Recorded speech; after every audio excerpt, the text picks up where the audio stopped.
todos bem-vindos, então, à palestra online da Legião Espírita.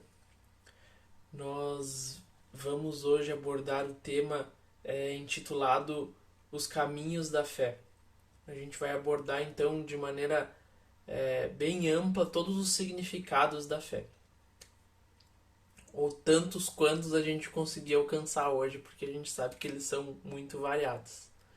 Inicialmente, então, a gente vai fazer uma prece para nos tranquilizarmos, nos acalmarmos, que dessa maneira a gente vai conseguir compreender o texto de maneira mais eficiente.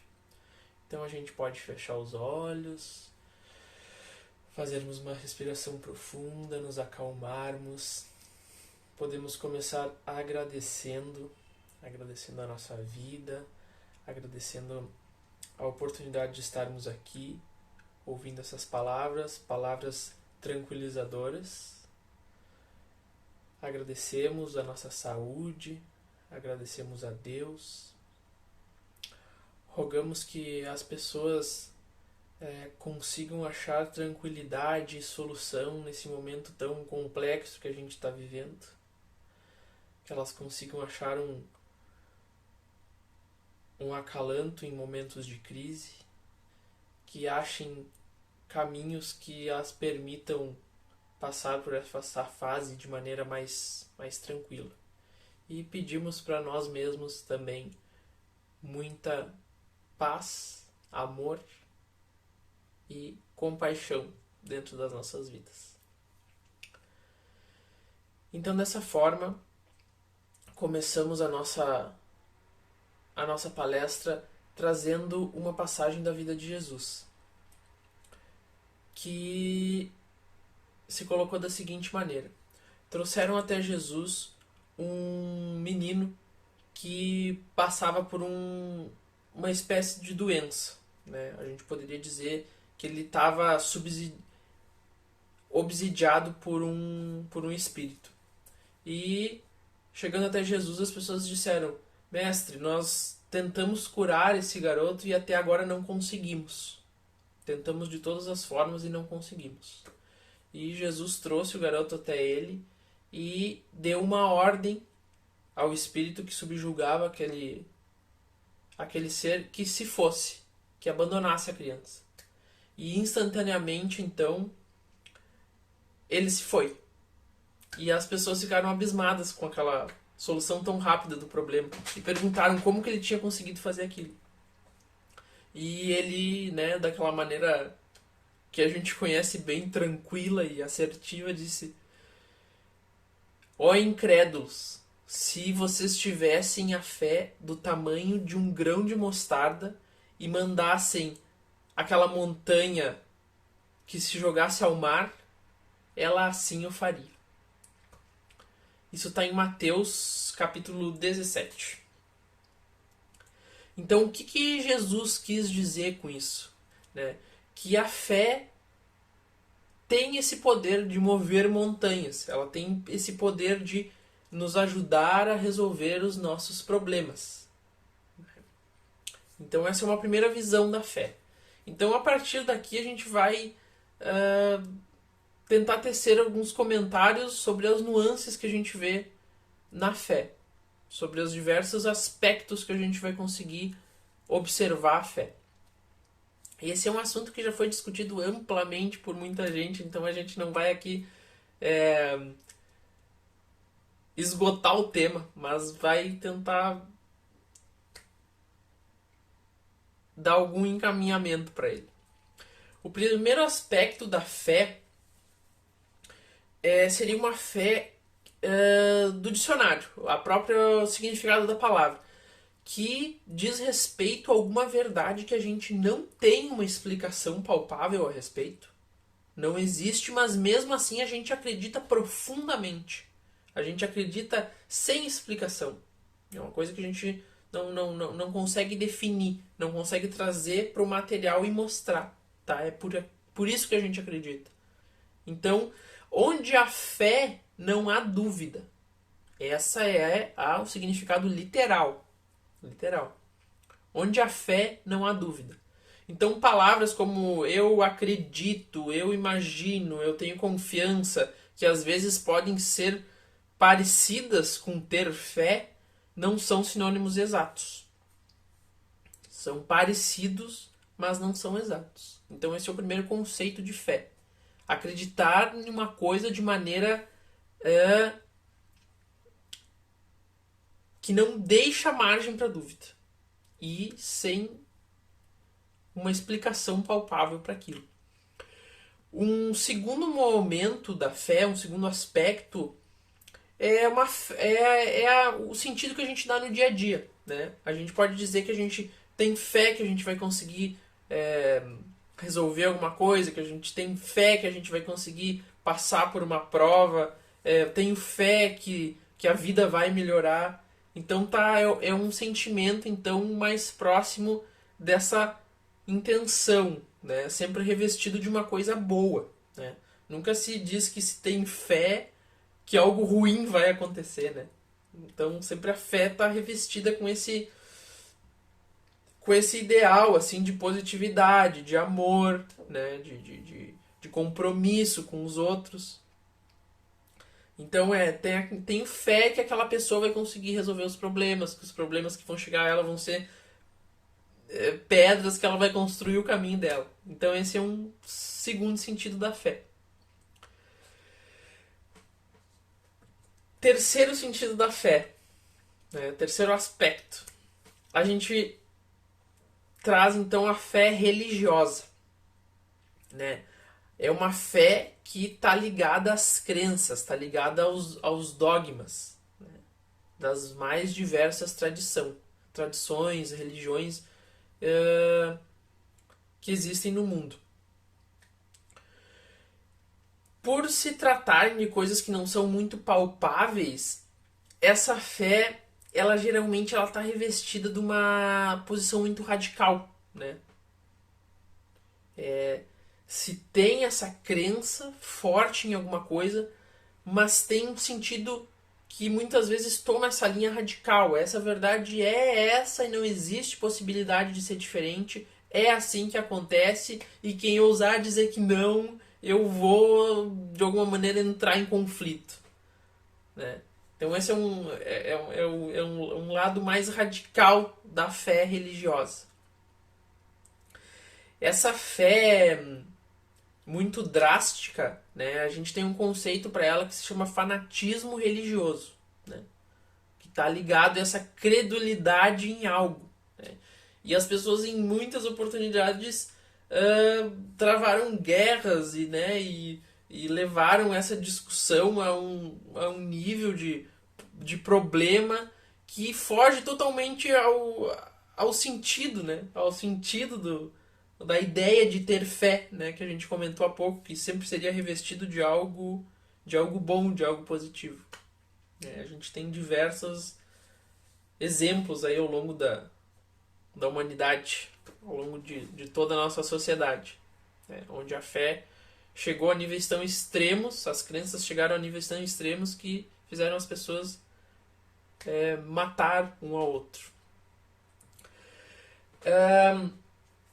A doutrina espírita nos mostra, então, que essa disputa ela não leva a lugar nenhum, né? No momento que a gente suprime a nossa evolução espiritual, né? O tempo de dedicação à nossa evolução espiritual, intelectual, moral, para tentar convencer simplesmente o outro do que a nossa perspectiva é correta, a gente está saindo do caminho. A gente está indo por uma linha que não vai nos trazer nada. E isso fica muito claro dentro da doutrina espírita. Então não importa se a gente é budista, se a gente é hinduísta, se a gente é católico, se a gente é muçulmano, se a gente é espírita. Não importa a fé, né, de crença que a gente pratica. O que importa é as nossas boas ações, né, de fala, de corpo e de mente. Isso é o que importa. A gente dedicar tempo a evoluir espiritualmente. Dedicar tempo às nossas boas ações. Então, esse aspecto da fé ligada aos dogmas, né, a crença religiosa, é um aspecto da fé, mas ele é um pouco limitado. Né? É o que a literatura espírita nos traz, né? Nos faz concluir que ele é limitado. Certo? Então, esse é o terceiro aspecto da fé. Agora, quarto aspecto da fé.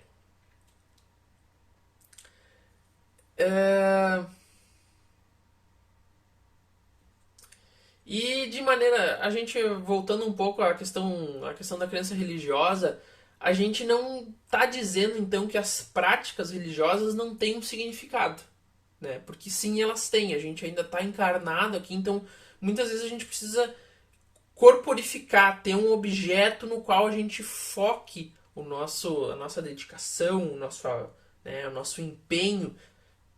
Tem muitas pessoas que precisam então dos rituais. A própria doutrina espírita, na própria doutrina espírita existem algumas diretrizes que são seguidas, né? A gente não chama de rituais, de dogmas, mas são diretrizes.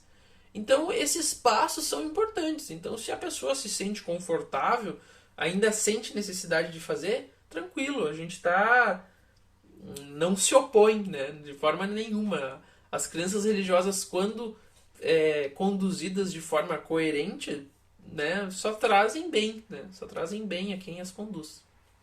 Então existem diversos caminhos, cada um trilha o seu caminho. A gente sabe que existem diversos. Né? Então agora a gente chega então finalmente ao quarto aspecto da fé. Esse quarto aspecto eu acho que é o que a gente consegue dizer que está mais próximo ao que Jesus realmente disse, né? O que a gente citou lá no começo. Né? A fé que move obstáculos. A gente tem uma passagem de Emmanuel em O Consolador que ele diz assim: ter fé é guardar no coração a luminosa certeza em Deus, certeza que ultrapassou o âmbito da crença religiosa, fazendo o coração repousar numa energia constante de realização divina, da personalidade. Conseguir a fé é alcançar a possibilidade de não mais dizer eu creio, mas afirmar eu sei, com todos os valores da razão tocados pela luz do sentimento. O Evangelho segundo o Espiritismo nos diz o seguinte, que a gente não pode definir a fé, né? Mas a gente tem que entender como uma força que vem da própria alma, uma certeza instintiva da existência de Deus. Tá?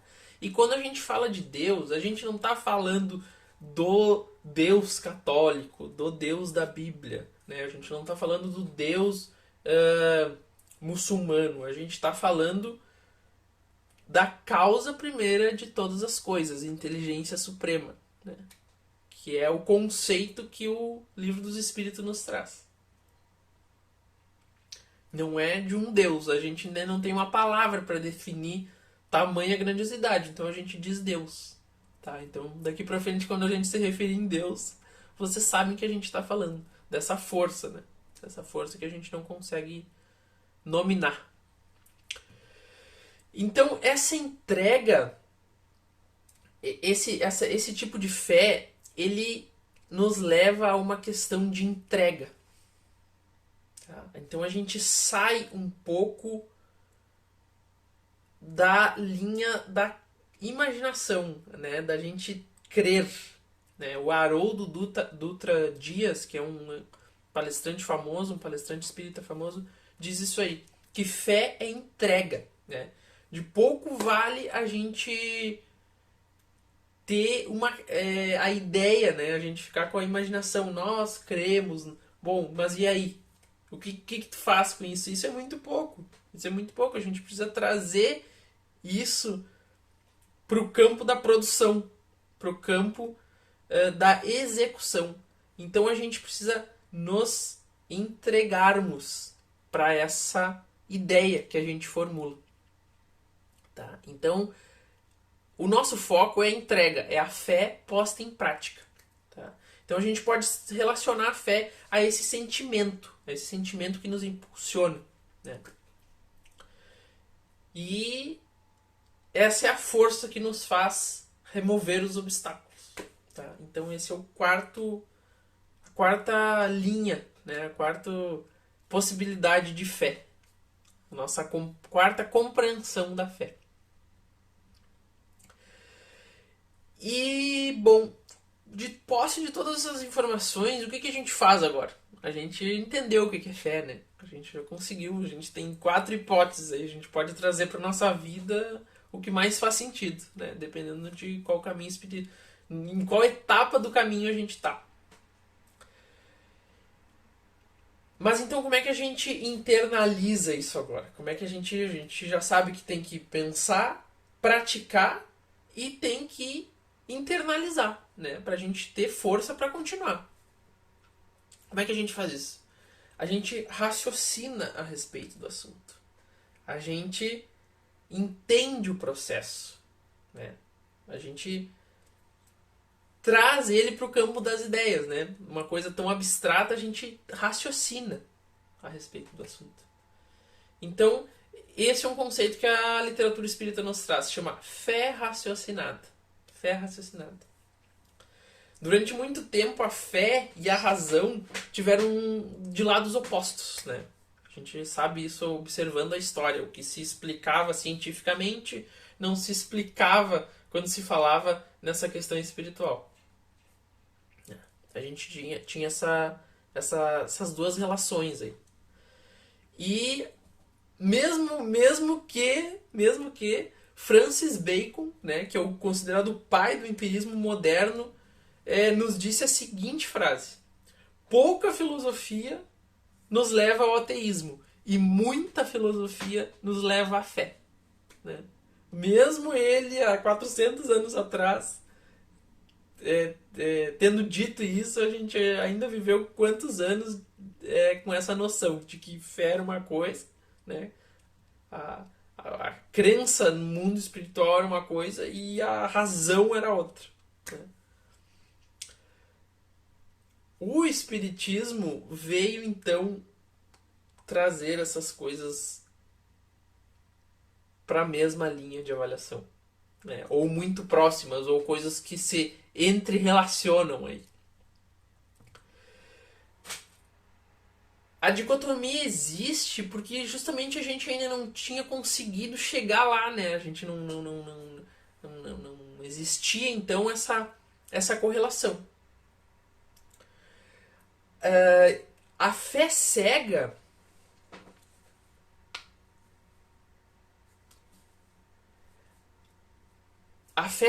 é um ponto que está descrito no Evangelho segundo o Espiritismo, né? E ela nos diz que a fé colocada em prática de forma cega, sem raciocínio, nos tira o livre-arbítrio, né? A gente passa a sermos conduzidos e não a conduzir, né?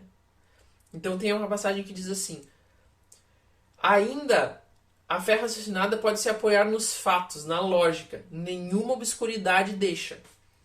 A criatura então crê porque tem certeza, e ninguém tem certeza senão porque compreendeu. Eis porque não se dobra.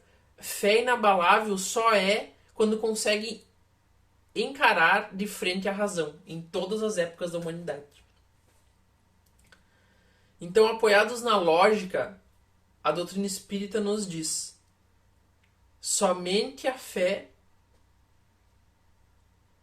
que vai conseguir resistir à confrontação da razão. Uma fé raciocinada. E fica a orientação, né, dentro da literatura espírita, que diz assim: amai-vos e instruí-vos, né? Então fica esse chamamento à racionalização das coisas.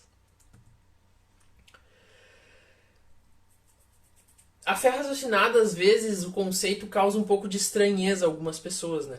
Causa um pouco de estranheza. Porque como é que a gente vai explicar Deus, né?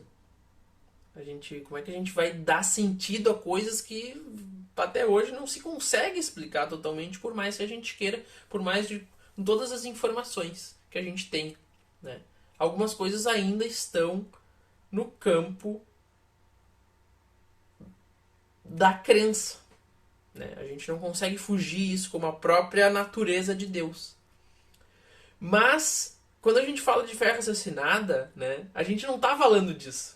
A gente não está falando da natureza íntima de Deus, dos desígnios de Deus, né? A literatura espírita nos diz também que algumas verdades ainda não estão liberadas para nós humanos tomarmos conhecimento. Mas então todos esses outros aspectos, é sobre isso que a gente está falando quando a gente fala de fé raciocinada. Sobre todos os outros aspectos que a gente debateu aqui. O raciocínio, então, a respeito desse assunto, nos diz assim, ó, como a gente deve respeitar as ideias dos outros, né?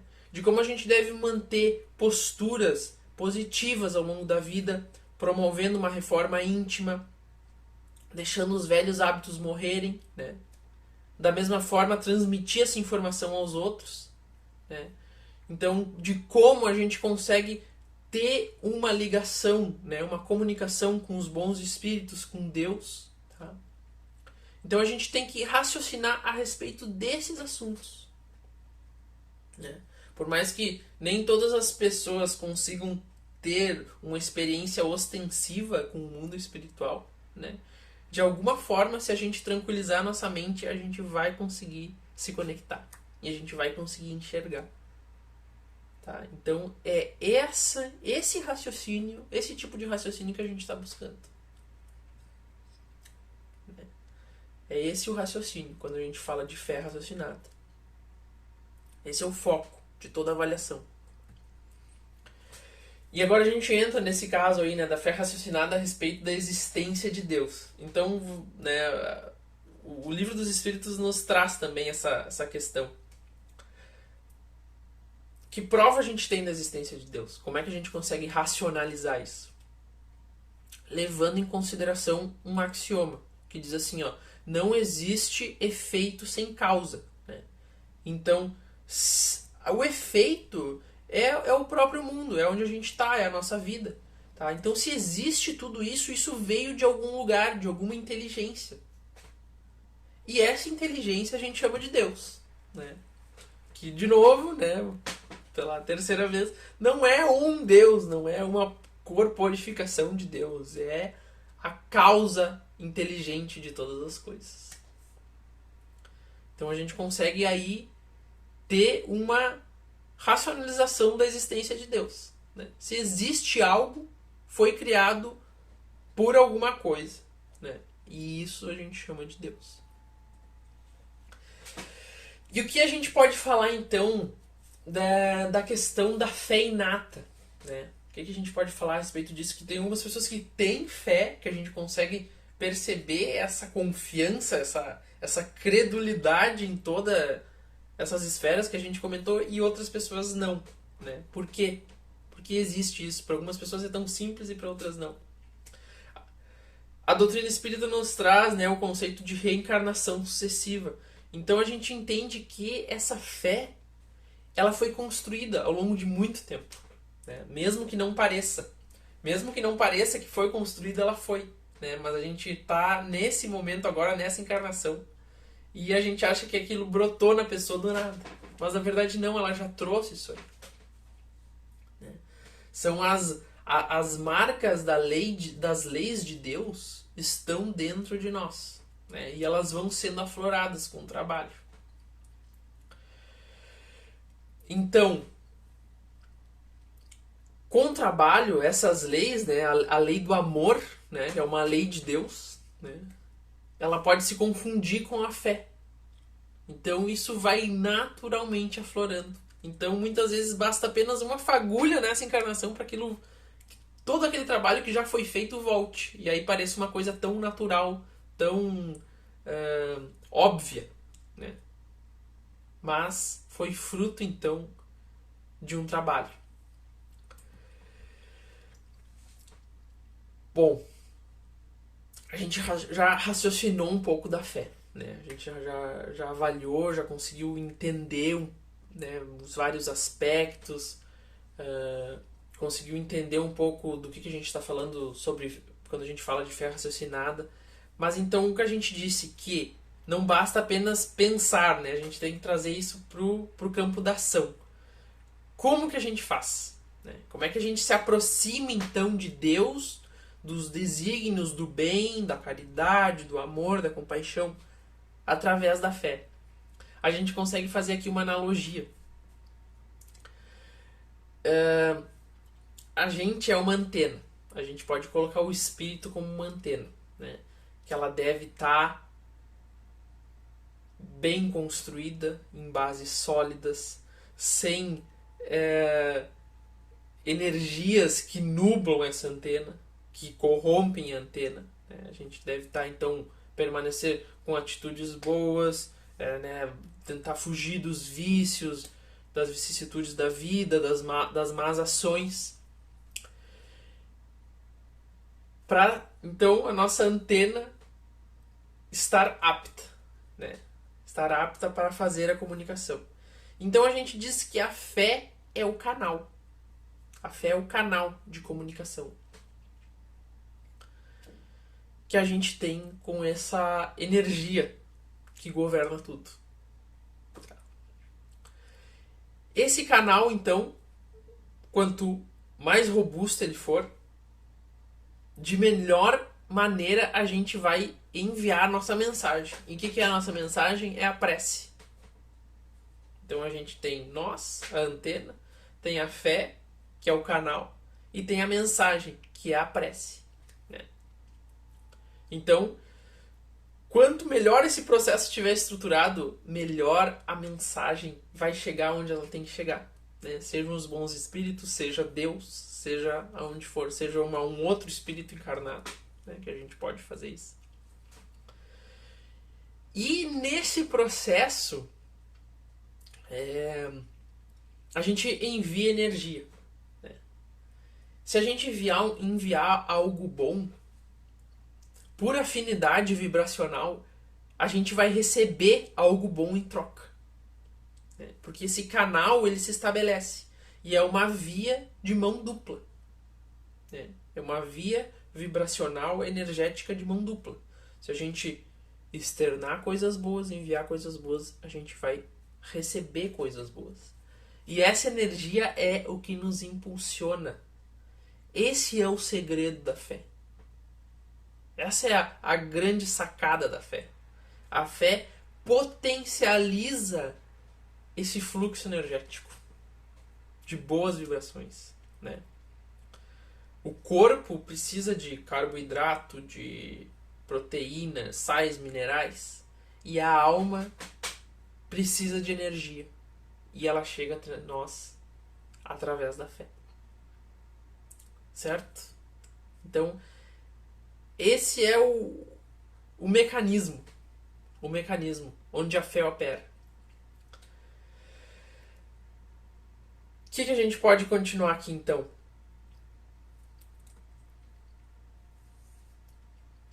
A gente pode completar essa avaliação lembrando que esse canal precisa ter manutenção. Né? A gente precisa dar manutenção a esse canal. Porque ele facilmente se distorce. Facilmente se distorce. Essa é a grande realidade. Então, precisamos dedicar tempo para deixar todas essas vias aí em boas condições de atuação. Depois disso tudo que a gente disse, né, eu acho que a gente está bem tranquilo para falar de fé raciocinada. Né? Eu acho que ninguém mais tem dúvida que a gente pode racionalizar o processo. Né? E assim o tornar mais eficiente. O que é essa verdade, né? O que essa sabedoria, então, que a gente conseguiu até o momento, nos traz? Quais são as implicações, então, desse conhecimento que a gente conseguiu estruturar?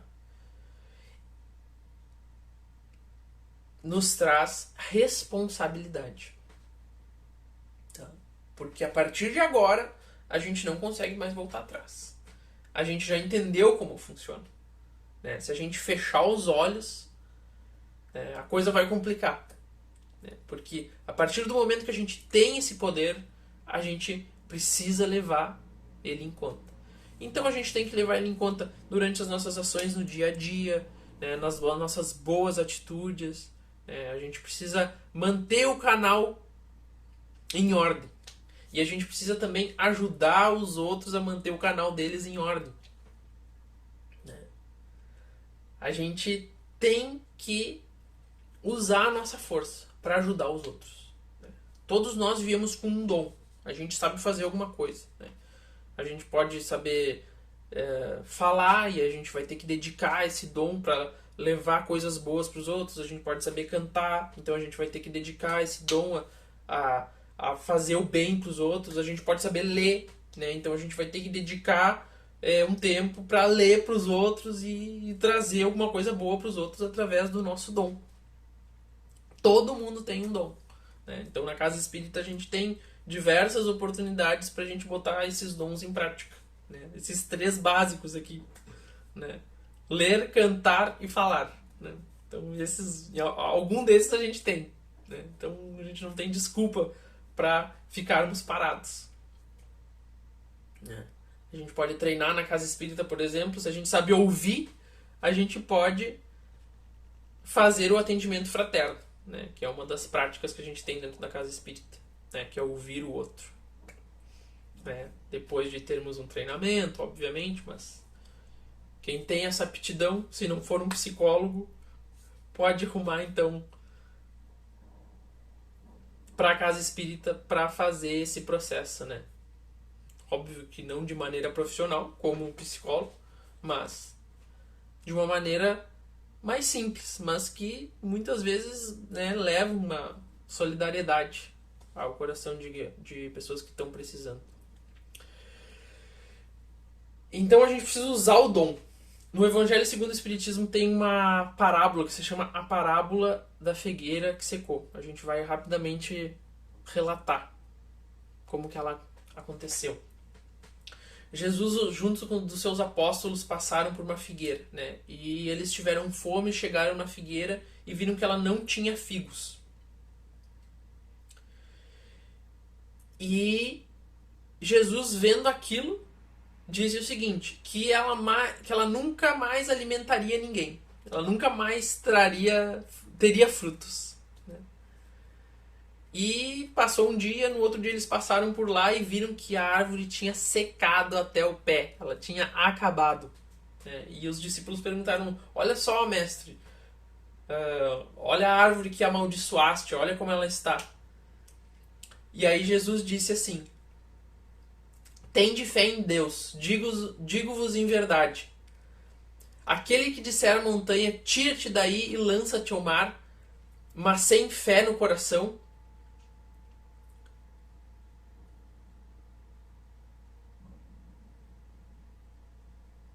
nada irá conseguir. Mas aquele que o fizer com fé no coração, verá os milagres sendo operados. Isso aí está em Marcos, capítulo 11. Então, sobre o que fala essa parábola, né, que está descrita no capítulo 19 do Evangelho segundo o Espiritismo, parábola da figueira que secou, se vocês quiserem dar uma pesquisada. Resume bem essa questão de que se a gente tem algo de bom, a gente precisa transmitir, a gente precisa levar o bem aos outros. Né? Dentro do mundo espírita, a gente tem o dom da mediunidade, né? Da mediunidade ostensiva. Então a gente tem provas muito claras, né? De que os médiuns que não dedicam o dom à caridade acabam tendo problemas, né? Acabam não conseguindo lidar com o próprio dom, né? Isso traz consequências ruins para aquele que tem, né? E traz consequências ruins para quem tem e deixa de levar, né, uma ajuda a quem precisa, né? Restringe essa condição de ajudar, né? Restringe essa condição de ajudar, então os dois lados saem prejudicados, né? E existe uma questão do karma nisso aí também, né? O karma, vocês vão ver que ele vai levando a gente para onde a gente tá, para onde a gente tem que ir. Se a gente tranquilizar a nossa mente, né, e tranquilizar o nosso coração, a gente vai ver que tem alguma coisa nos empurrando. Tem alguma coisa nos empurrando para onde a gente tem que ir. Tá? Então a gente tá aqui na vida, a gente tá aqui encarnado com uma missão. A gente precisa prestar atenção e focar na nossa missão.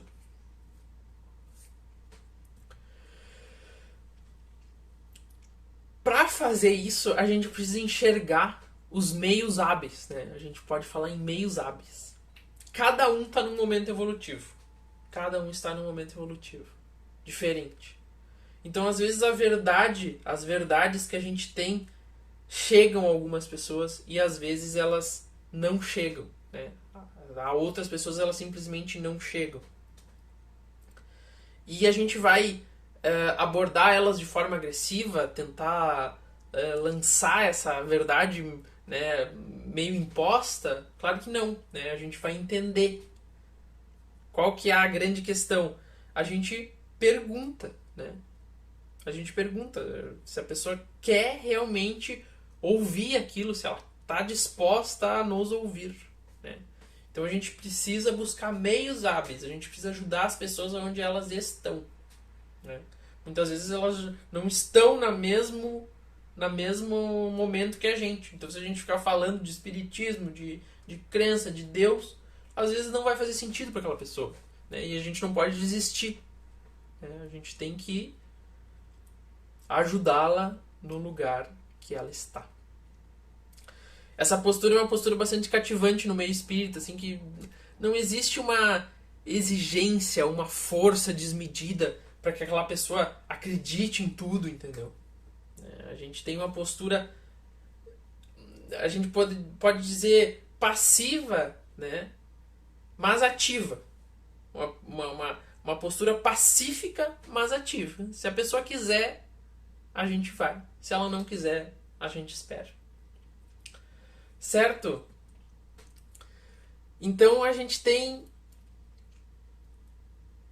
essa ideia de fugir então das posições radicais, né? A gente tem que respeitar o caminho de cada um.